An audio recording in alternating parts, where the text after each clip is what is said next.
નમસ્કાર બાળકો, સૌ મજામાં? જો વિદ્યાર્થી મિત્રો, આપણે વનસ્પતિ પેશીઓના પ્રકારની ચર્ચા કરતા હતા અને એ પ્રકારોમાં આપણે પહેલો પ્રકાર વર્ધનશીલ પેશીની વાત કરી ગયા. વર્ધનશીલ પેશી કોને કહેવાય? તો કે જે પેશીના કોષો સક્રિય રીતે કોષ વિભાજન પામી નવા નવા કોષો ઉત્પન્ન કરતા હોય તો એ પેશીને આપણે વર્ધનશીલ પેશી કહીએ. વર્ધનશીલ પેશીના પ્રકારોની પણ આપણે ચર્ચા કરી કે એના બે પ્રકાર પડે, પ્રાથમિક વર્ધનશીલ પેશી અને દ્વિતીય વર્ધનશીલ પેશી. પ્રાથમિક વર્ધનશીલ પેશીને આપણે ફરીથી બે પેટા પ્રકારોમાં વહેંચતા હતા. અગ્રીય વર્ધનશીલ પેશી જે મૂળના અગ્રભાગે, પ્રરોહના અગ્રભાગે, કક્ષકલિકામાં અને પર્ણની કિનારીએ આવેલી હોય તો એ અગ્રીય વર્ધનશીલ પેશી આપણે કહેતા હતા. જ્યારે ગાંઠના ભાગે આવેલી વર્ધનશીલ પેશીને આપણે આંતરવિષ્ટ વર્ધનશીલ પેશી કહી ગયા.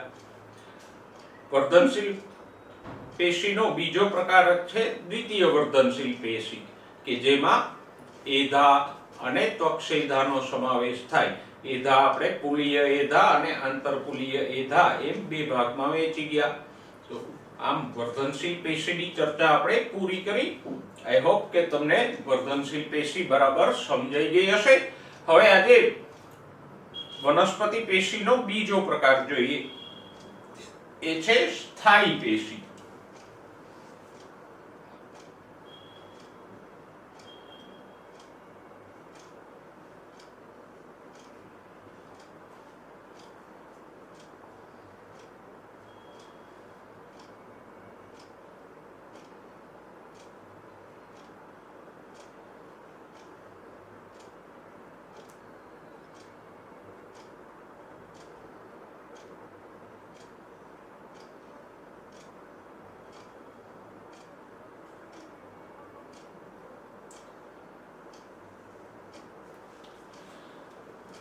જો સ્થાયી પેશી એટલે શું? તો કે આમ તો સ્થાયી પેશીના કોષો પણ વર્ધનશીલ પેશી દ્વારા જ ઉત્પન્ન થાય, પણ વર્ધનશીલ પેશી દ્વારા ઉત્પન્ન થયેલા આ કોષો વિશિષ્ટીકરણ એટલે કે વિભેદન પામી જાય અને વિભાજન પામતા બંધ થઈ જાય.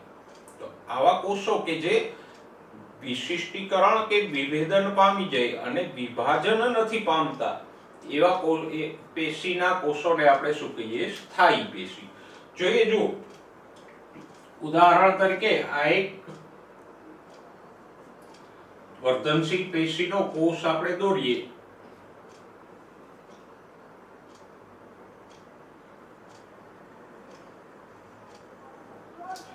તો એ કોષ અવિભેદિત કોષ કહેવાય.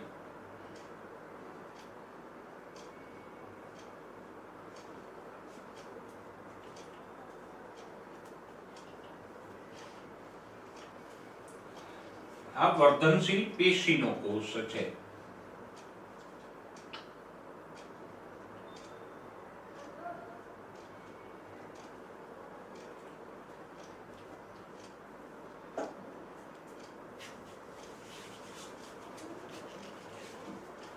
હવે આપણે જાણીએ છીએ કે વર્ધનશીલ પેશીનો કોષ છે એટલે એ વિભાજન પામશે અને સમવિભાજન પામી અને નવા કોષો ઉત્પન્ન કરશે.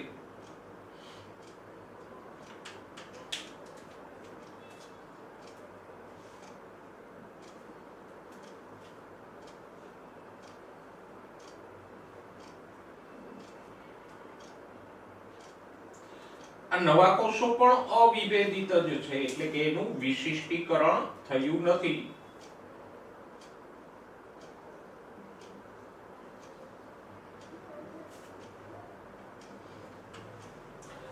હવે આ ઉત્પન્ન થયેલા કોષો પૈકી અમુક કોષો અવિભેદિત જ રહેશે અને ફરીથી વિભાજન પામશે. કારણ કે ઉત્પન્ન થયેલા બધા જ કોષો જો વિશિષ્ટીકરણ કે વિભેદન પામી જાય તો થોડાક સમયમાં વર્ધમાન પેશીના કોષો સમાપ્ત થઈ જાય, વિભાજન પામનારો કોઈ કોષ રહે જ નહીં. એટલે વિભાજનથી જે કોષો ઉત્પન્ન થાય છે એમાંના અમુક અવિભેદિત રહેશે અને ફરીવાર વિભાજન પામશે. પણ ઉત્પન્ન થયેલા કોષો પૈકી અમુક કોષો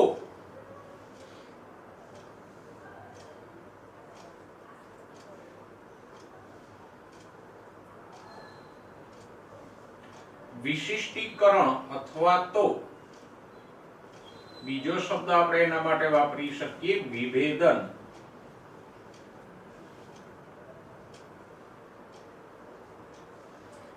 પામી જશે અને વિભેદન પામી અને કોઈ ચોક્કસ પેશીના કોષોમાં ફેરવાઈ જશે. દાખલા તરીકે આપણે અહીંયા લઈએ જલવાહક પેશીના કોષો.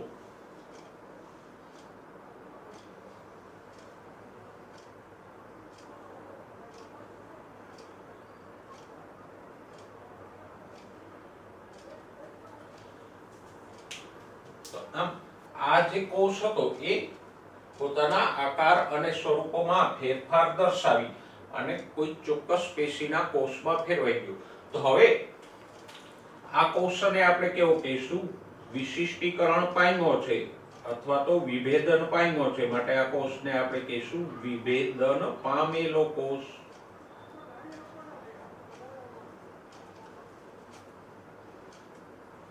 અને આવા વિભેદન પામેલા કોષોથી જ રચાય સ્થાયી પેશીની રચના થાય.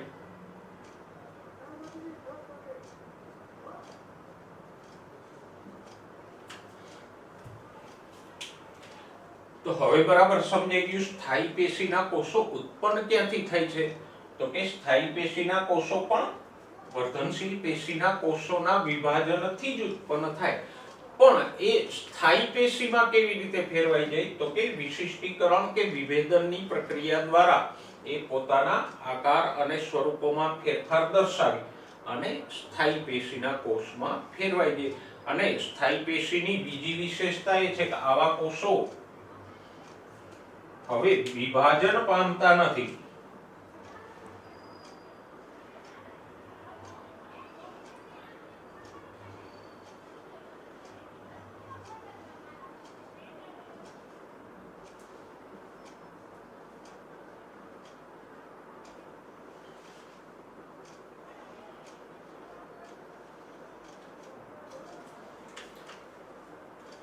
તો સ્થાયી પેશીના કોષો વિભાજન નથી પામતા, વર્ધનશીલ પેશીના કોષો વિભાજન પામે છે.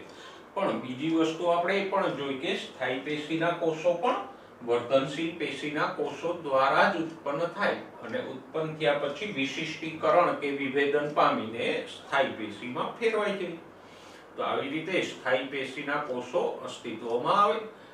ઓકે, હવે આપણે અહીંયા વિભેદન કે વિશિષ્ટીકરણની વાત કરી છે, તો એની વ્યાખ્યા પણ જોઈ લઈએ કે વિભેદન કોને કહેવાય અથવા તો વિશિષ્ટીકરણ કોને કહેવાય? તો કે વિભાજનથી ઉત્પન્ન થયેલ કોષો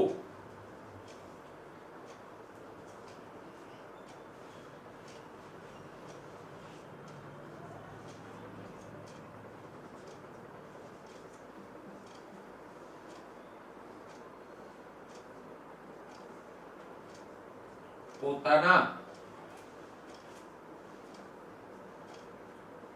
આકાર અને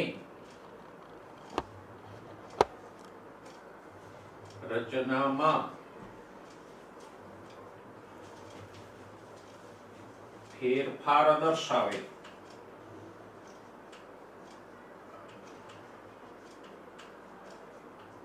તે પ્રક્રિયાને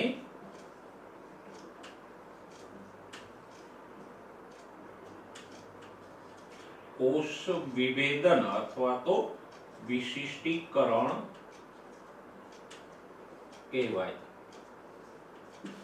જો વિભાજનથી ઉત્પન્ન થયેલા કોષો, આ કોષો વિભાજનથી ઉત્પન્ન થયેલા છે, એ ઉત્પન્ન થયા પછી એના આકાર અને રચનામાં જે ફેરફાર આવ્યો એ પ્રક્રિયાને આપણે શું કહીએ?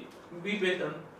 તો આમ આપણે અહીંયા બે મુદ્દા સમજ્યા કે એક તો સ્થાયી પેશી કોને કહેવાય અને એના કોષો ક્યાંથી ઉત્પન્ન થાય, અને બીજું કોષ વિભેદન કોને કહેવાય.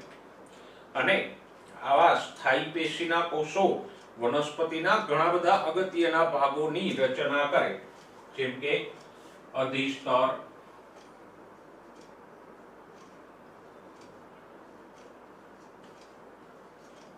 પછી આધાર પેશી, જેમાં મુખ્યત્વે હોય બાહ્યક અને વાહક પેશી. આ બધા ભાગો આપણે જોઈશું કે જે સ્થાયી પેશી દ્વારા રચાયેલા હોય. તો આમ આપણે સ્થાયી પેશીના નિર્માણ વિશે સવિસ્તાર ચર્ચા કરી. હવે જોઈએ સ્થાયી પેશીના પ્રકારો. સ્થાયી પેશીના આપણે બે પ્રકારો પાડીએ. યાદ કરો આપણો પેશીના પ્રકારો વાળો ચાર્ટ. સ્થાયી પેશીનો પહેલો પ્રકાર હતો સરળ સ્થાયી પેશી.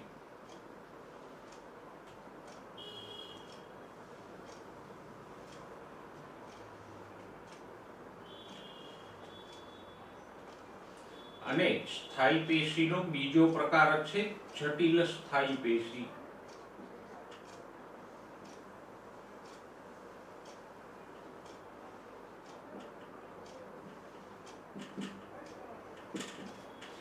બે પ્રકારો વચ્ચે શું તફાવત છે? તો કે સરળ સ્થાયી પેશી કોને કહીશું? એવી સ્થાયી પેશી કે જેના કોષો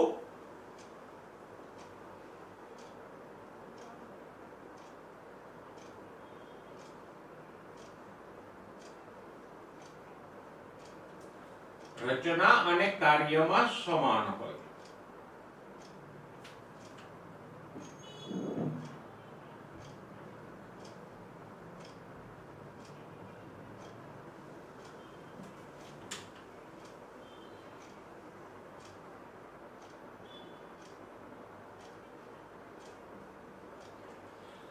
સરળ શબ્દોમાં કહીએ તો એક સરખા કોષો ધરાવતી સ્થાયી પેશી.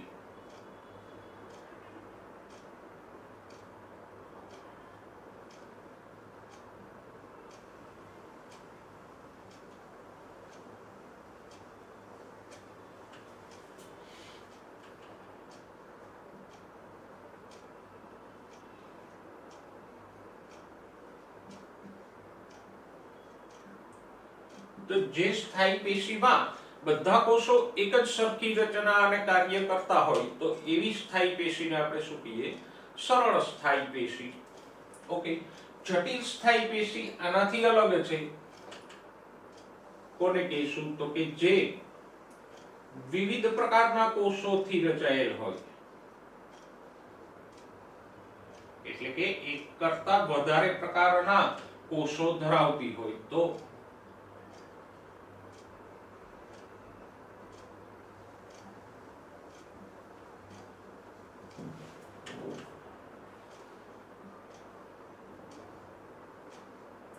એવી પેશીને આપણે જટિલ સ્થાયી પેશી કહીશું. તો બે વચ્ચે એક સરળ તફાવત છે. જો એક જ સરખા કોષોથી બનેલી હોય તો એવી સ્થાયી પેશીને સરળ સ્થાયી પેશી કહીશું. અને જુદા જુદા પ્રકારના 2, 3, 4 અલગ અલગ પ્રકારના કોષોથી બનતી હોય તો એને આપણે જટિલ સ્થાયી પેશી કહીશું. અહીંયા ભલે કોષો વિવિધ પ્રકારના છે પણ બીજી વિશેષતા એ છે કે આ વિવિધ પ્રકારના કોષો સાથે મળી અને સમાન કાર્ય કરતા હોય.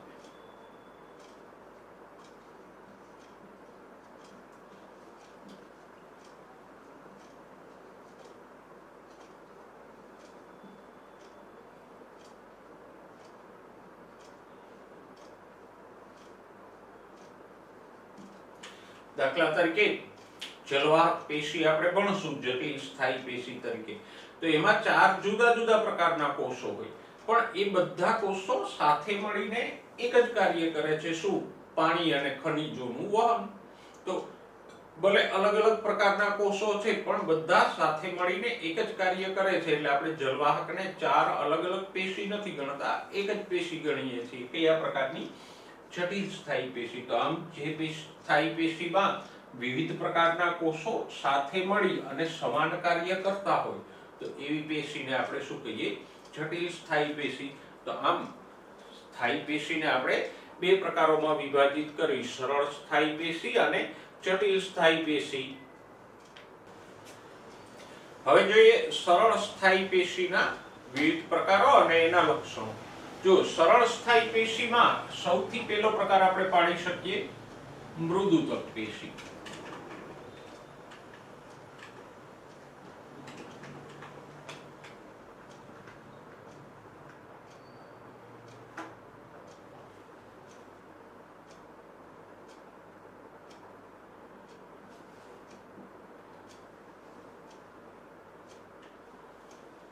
મૃદુ શબ્દ ઉપરથી જ આપણે સમજી શકીએ કે મૃદુ એટલે નરમ.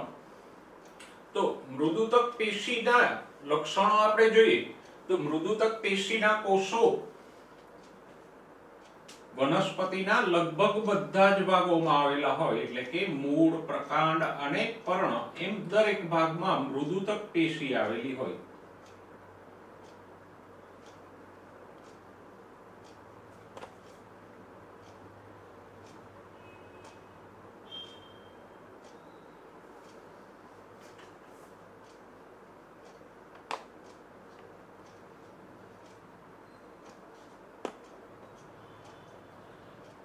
એના કોષોનો આકાર કેવો હોય તો કે કોષો સમવ્યાસી હોય.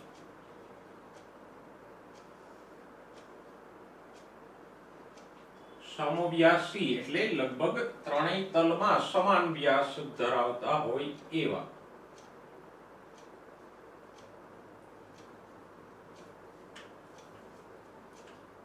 ગોળાકાર,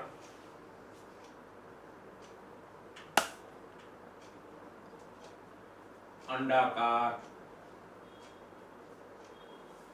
કે બહુકોણીય એટલે કે 4 કરતા વધારે ખૂણાવાળા.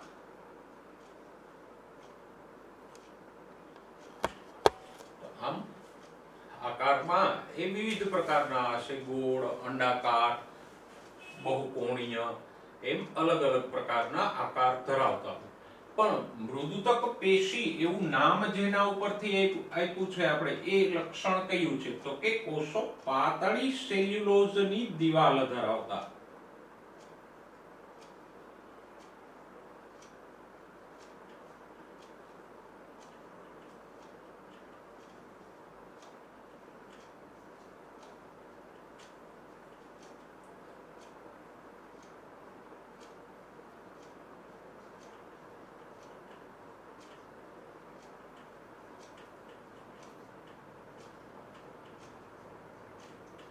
અને નરમ હોય. અહીંયા કોષ દિવાલ ફક્ત સેલ્યુલોઝની પાતળી પ્રાથમિક કોષ દિવાલ હોય, દ્વિતીય કોષ દિવાલ આમાં હોતી નથી. અને પાતળી કોષ દિવાલ હોય એટલે આવી પેશી નરમ હોય. ઉદાહરણ તરીકે કોઈ પર્ણની પેશી જુઓ તો એ મૃદુતક પેશી છે.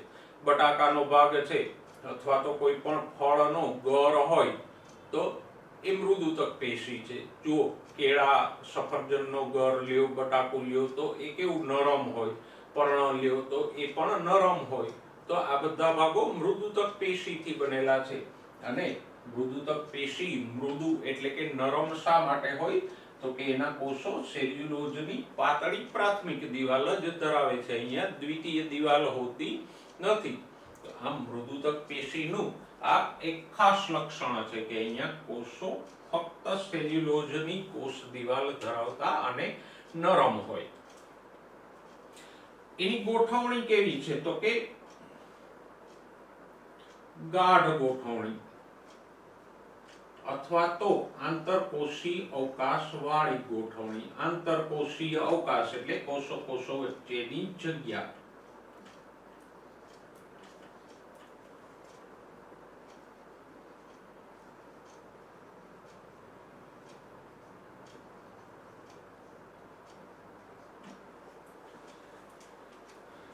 જો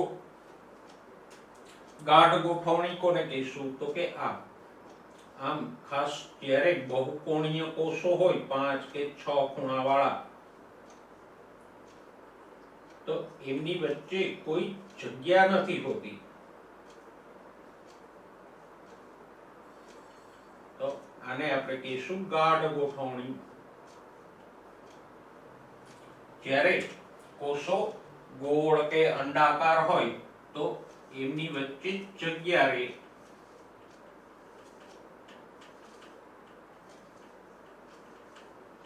જો અહીંયા આપણે જોઈ શકીએ કે આ કોષો વચ્ચે થોડી જગ્યા હોય છે, તો આ કોષો વચ્ચે આવેલી જગ્યાને આપણે શું કહીશું? આંતરકોષીય અવકાશ. અને ખાસ ધ્યાનમાં રાખજો, આંતરકોષીય અવકાશ ફક્ત મૃદુતક પેશીમાં જ ક્યારેક જોવા મળે. આગળની બે પેશી છે, સ્થૂળકોણક કે દડોતક, એમાં આંતરકોષીય અવકાશ હોતો નથી. તો મૃદુતક પેશી બે પ્રકારની ગોઠવણી ધરાવે, ગાઢ અને શિથિલ અથવા તો આંતરકોષીય અવકાશ યુક્ત. ઓકે, હવે મૃદુતક પેશીના કાર્યો જોઈએ. તો એ પ્રકાશ સંશ્લેષણ, સંગ્રહ અને સ્ત્રાવ જેવા કાર્યો કરે.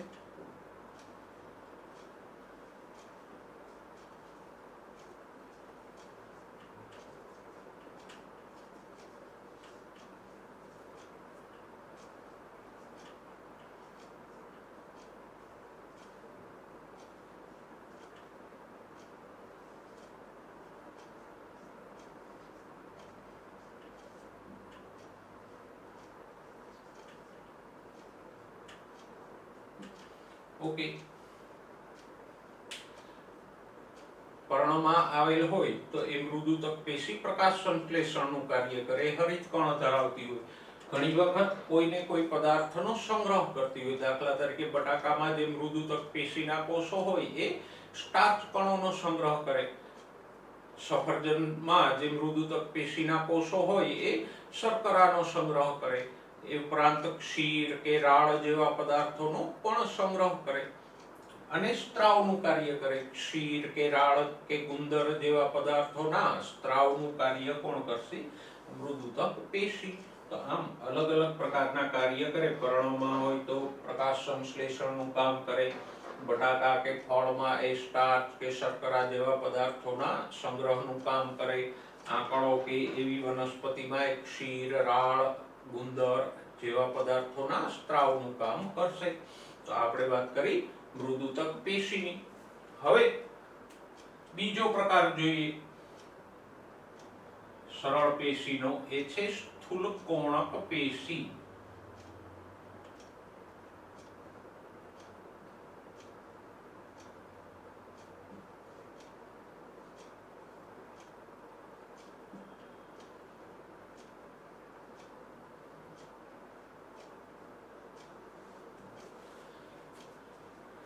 સ્થૂલકોણક પેશી એટલે તો કે જેના ખૂણા ઉપર સ્થૂલન આવેલું હોય એવી પેશીને આપણે સ્થૂલકોણક પેશી કહીએ. સામાન્યતઃ એ દ્વિદળી વનસ્પતિમાં વધારે જોવા મળે. એકદળી વનસ્પતિમાં સ્થૂલકોણક પેશીનું પ્રમાણ ઓછું હોય. સ્થૂલકોણક પેશી સામાન્ય રીતે દ્વિદળી વનસ્પતિઓમાં અધિસ્તરના નીચેના ભાગે હોય. અધિસ્તરના નીચેના ભાગને આપણે શું કહીએ? અધઃ સ્તર. જોઈએ એના લક્ષણો લખીએ. ક્યાં આવેલ હોય તો કે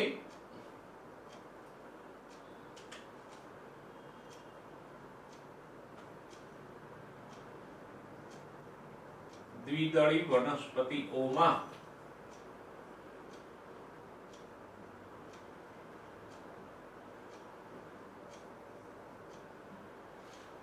અધિસ્તરની નીચે એટલે કે અધઃ સ્તરમાં મુખ્યત્વે હોય. ઓકે, નેક્સ્ટ, એ અધઃ સ્તરમાં એક સરખા સ્તરમાં અથવા તો ટુકડે ટુકડે આવેલી હોય. એ આપણે જ્યારે પ્રકાંડની અને મૂળની અંતઃસ્થ રચના ભણશું ત્યારે આપણે જોઈશું કે અધઃ સ્તર ક્યાં આવેલું હોય અને કેવું આવેલું હોય. ઓકે, એની સૌથી વિશિષ્ટ બાબત હોય તો કોષોના ખૂણાઓ પર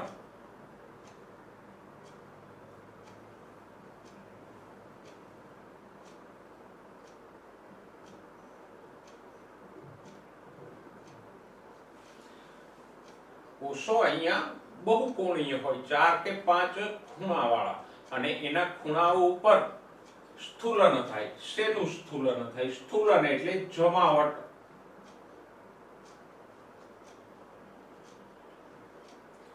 સેલ્યુલોઝ, હેમિસેલ્યુલોઝ,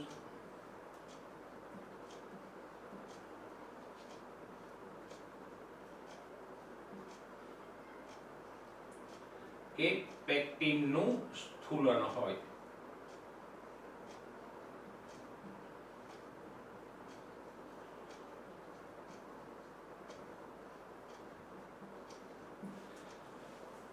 જો આપણે કોષ દોરીએ તો સમજાય કે સ્થૂલન એટલે શું.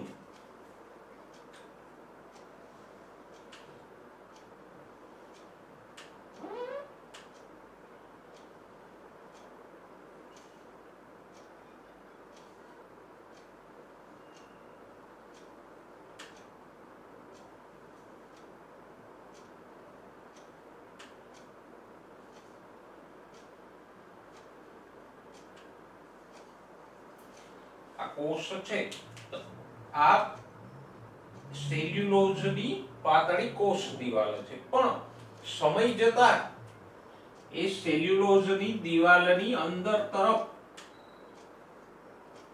આમ પેક્ટિન કે હેમિસેલ્યુલોઝ જેવા દ્રવ્યોની જમાવટ એટલે કે સ્થૂલન થાય. અહીંયા ધીમે ધીમે પેક્ટિન હેમિસેલ્યુલોઝ એવા દ્રવ્યો જમા થાય જેને આપણે સ્થૂલન કહીએ.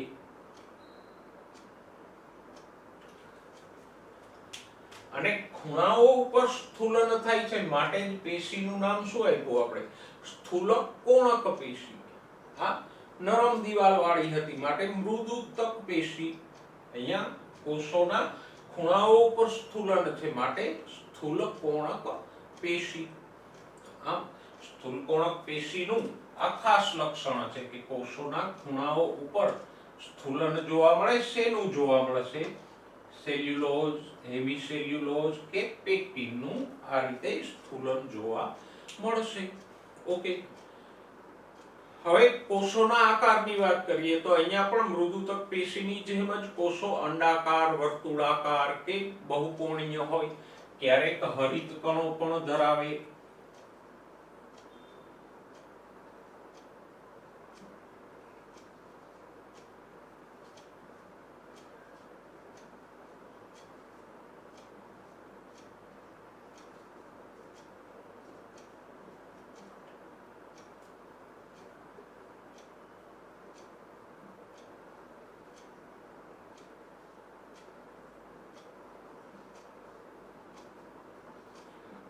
ક્યારેક હરિત કણો પણ ધરાવે એટલે કે અમુક ભાગમાં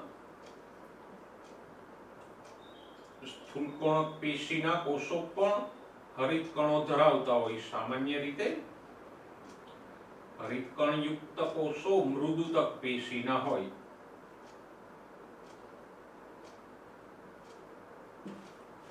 પણ અપવાદ રૂપે ક્યારેક સ્થૂલકોણક પેશીના કોષો પણ હરિત કણો ધરાવે. ઓકે, વિશિષ્ટ બાબત, અહીંયા આંતરકોષીય અવકાશ હોતો નથી એટલે કે કોષો વચ્ચેની જગ્યા જે મૃદુતક પેશીમાં હતી એ જોવા મળતી નથી.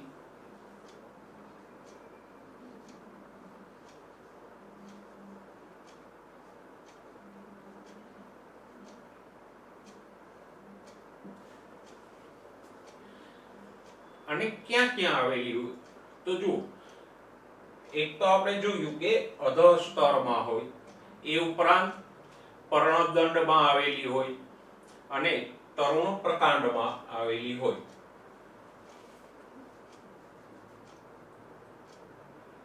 અહીંયા જ આપણે એડ કરી દઈએ.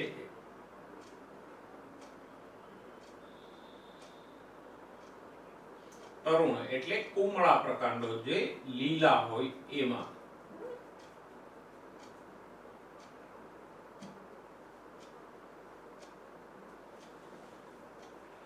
ઓકે,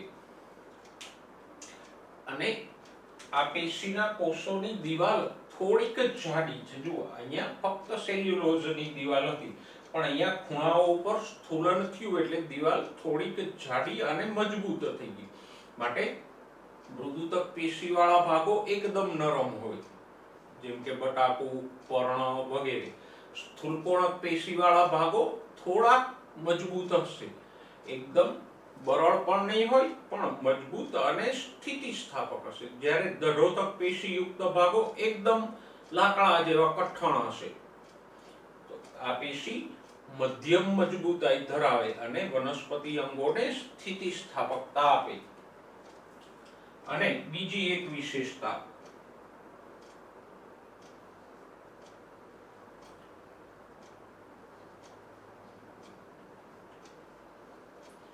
વનસ્પતિ અંગોને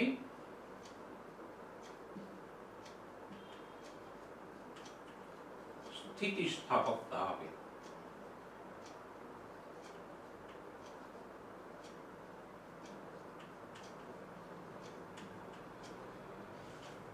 બીજી વિશેષતા એ છે કે મૃદુતક અને સ્થૂલકોણક પેશીના કોષો જીવંત હોય.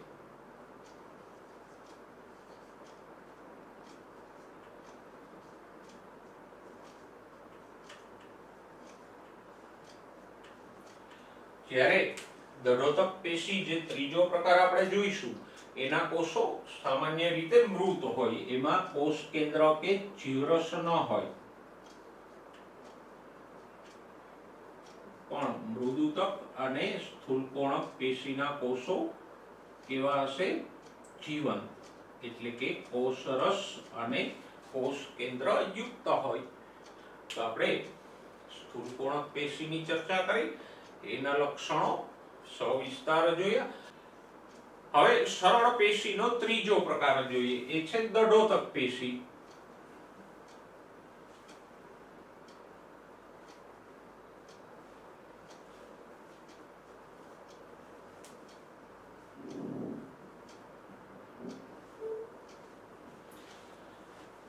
દઢ એટલે મજબૂત, કઠણ. દઢ નિશ્ચય આપણે કહીએ ને, દઢ એટલે મજબૂત, કઠણ. તો આ પેશી નામ પ્રમાણે જ કેવી છે? દઢ, કઠણ. જો એવું શા માટે હોય? તો કે અહીંયા પ્રાથમિક કોષ દિવાલની અંદરના ભાગે પુષ્કળ પ્રમાણમાં લિગ્નિન કે લિગ્નિન કે બીજા દ્રવ્યોનું સ્થૂલન થાય, અને એને કારણે કોષ દિવાલ એકદમ જાડી બની જાય અને પેશી કઠણ બની જાય. જો એક કોષ હું દોરું તો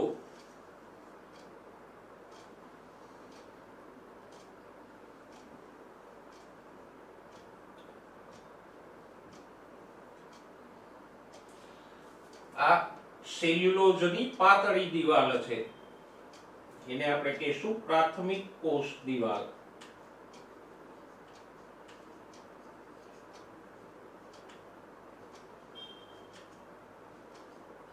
અને પ્રાથમિક કોષ દિવાલ સેલ્યુલોઝની બનેલી હોય. પણ હવે સમય જતા આ પ્રાથમિક કોષ દિવાલની અંદરની તરફ લિગ્નિન જેવા દ્રવ્યોની જમાવટ થતી જાય.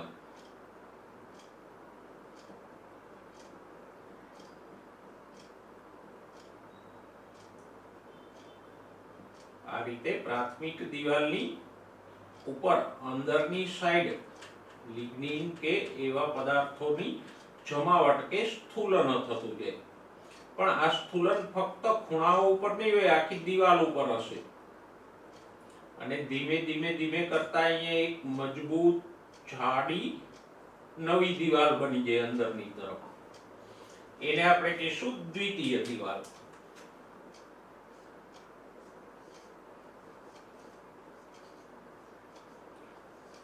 તો આમ પ્રાથમિક કોષ દિવાલની અંદરની તરફ દ્વિતીય કોષ દિવાલ બને. તો હવે આપણે સમજી શકીએ કે આવી બે દિવાલો હોય એટલે કોષ દિવાલ સરવાળે એકદમ જાડી થઈ જાય, અને આવી જાડી દિવાલ વાળા કોષો કઠણ થઈ જાય. માટે જ આપણે એને શું કહીએ? દળોતક પેશી. તો અહીંયા પહેલી વિશેષતા કઈ છે? તો કે કોષો લિગ્નિનની દ્વિતીય કોષ દિવાલ ધરાવતા હોય.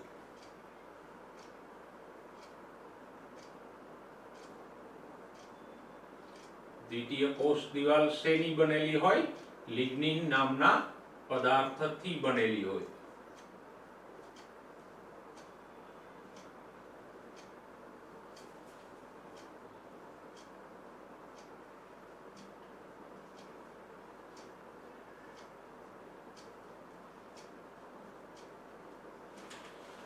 અને માટે જ દિવાલ જાડી હોય અને પેશી મજબૂત હોય.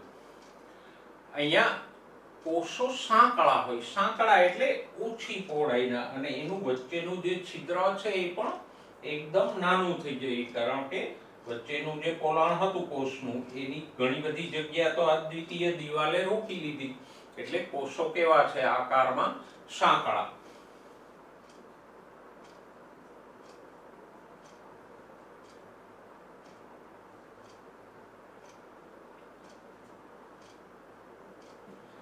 એટલે ઓછી પહોળાઈ ધરાવતા.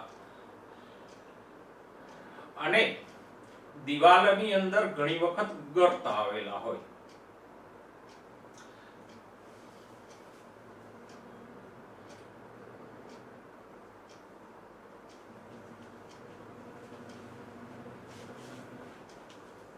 ગર્ત એટલે ખાડાઓ આવેલા હોય.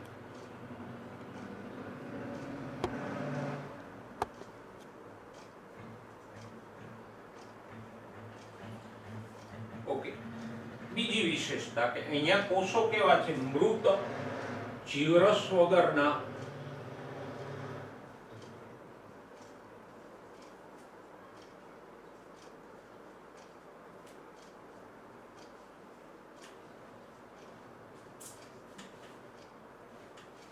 કારણ તો કે અહીંયા પેશીને કોઈ બીજું કાર્ય નથી કરવાનું. મોટે ભાગે આ પેશી મજબૂતાઈ આપતી હોય તો એના માટે એને જીવરસની આવશ્યકતા નથી. અને બીજી વસ્તુ એ પણ છે કે અહીંયા દ્વિતીય દિવાલને કારણે કોષની વચ્ચેનું પોલાણ એકદમ નાનું થઈ ગયું, એટલે એમાં કોષ કેન્દ્ર કે જીવરસનો સમાવેશ થાય એવી શક્યતાઓ ન રહી.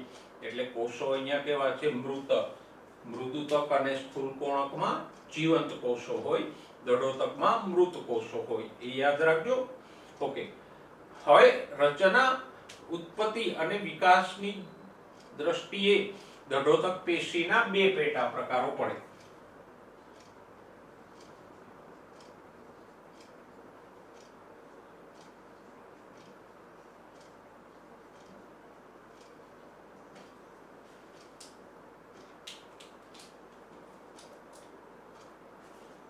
એક જ છે અષ્ટિકોષો.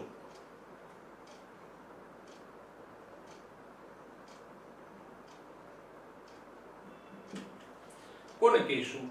તો કે અષ્ટિકોષો એ ગોળ કે લંબગોળ હોય, અને એની દિવાલ જાડી હોય, વચ્ચેનું પોલાણ સાંકડું હોય.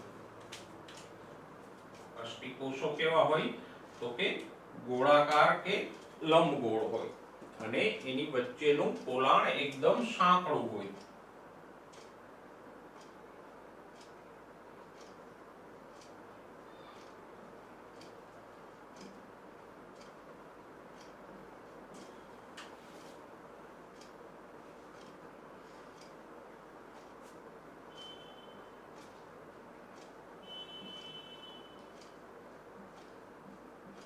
ક્યાં આવેલા હોય? તો કે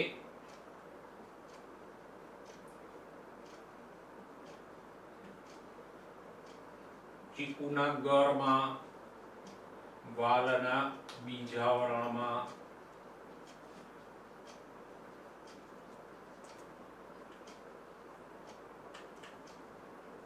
પછી નટ્સ ના ફલાવરણમાં. નટ્સ એટલે કાજુ, બદામ, અખરોટ એવા.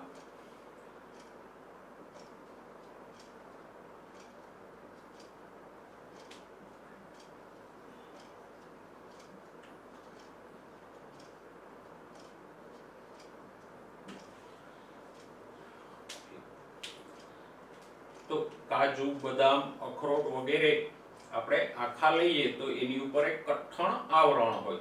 એવી જ રીતે મગફળીના ફલાવરણમાં પણ આવેલા હોય, પણ આપણા સૌથી પરિચિત હોય તો ચીકુના પલ્પમાં આવેલા હોય. ચીકુ ખાઈએ અથવા તો નાશપતિ કે ઇવન સીતાફળ જેવા ફળ આપણે ખાઈએ તો એમાંથી આપણને કોઈ રેતીની કણી જેવો અનુભવ થાય.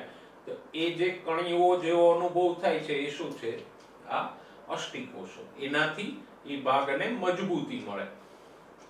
ઓકે, હવે દડોતક પેશીનો બીજો પ્રકાર જોઈએ, દડોતક તંતુ.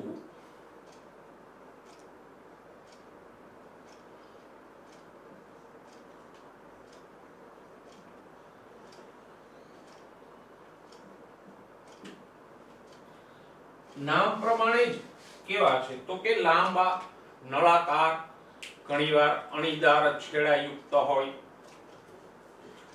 આ જે આકૃતિ છે એ અષ્ટિકોષોની છે.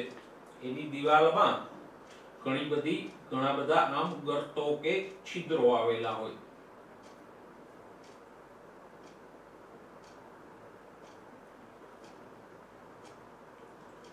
અને વચ્ચેનું પોલાણ એકદમ સાંકડું હોય.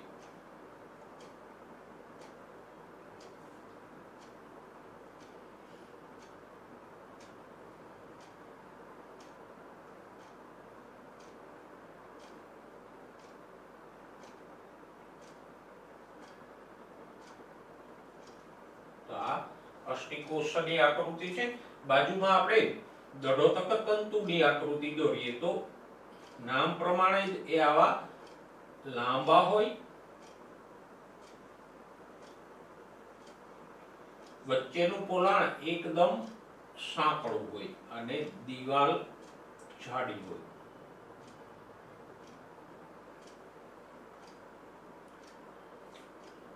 મોટે ભાગે અણીદાર છેડાવાળા હોય. જો વચ્ચેના પોલાણને આપણે ઘેરું કરીએ તો એકદમ સાંકડું પોલાણ છે, જ્યારે ફરતેની દિવાલ એકદમ જાડી છે, પણ કોષ અહીંયા કેવો છે, લાંબો, તંતુ જેવો. ઓકે, તો દડોતક તંતુઓ વિશે આપણે કહી શકીએ કે લાંબા, પાતળા,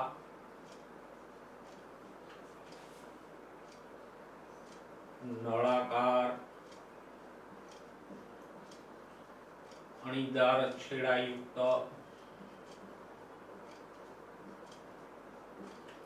અને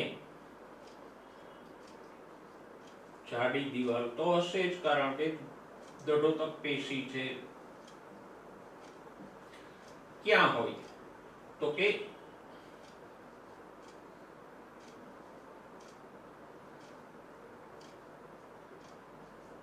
જલવાહક પેશી અને અનવાહક પેશીમાં આવેલા હોય.